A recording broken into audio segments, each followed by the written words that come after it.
Pag may brake lever tayo pinaglumaan, huwag nyong itapon kasi nga magagamit pa pala natin yan. Kagaya nito, sira na yung footrest ng motor natin, nakatungo na. Pwede pala yung gawing pang replacement sa footrest mga idol. Ayan o, ang gagawin nyo lang ay baklasin nyo yung nakatungo na footrest. Ayan o, kinalawang na.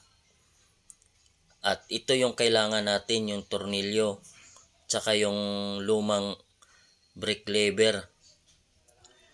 Ayan o, pasok nyo konti yung tornilyo, sabay ipasok nyo rin yung brake lever. Dalawa yan siya mga idol. Lagyan nyo rin ng nut dyan sa gitna bago nyo ipasok yung pangalawang lever. Ayan o, suksok nyo lang yung tornilyo, sabay lakan nyo lang sa pinakadulo. Napakagandang idea ito mga idol, lalo pa ngayon na krisis tayo ngayon, mahirap maglabas ng pera mga idol.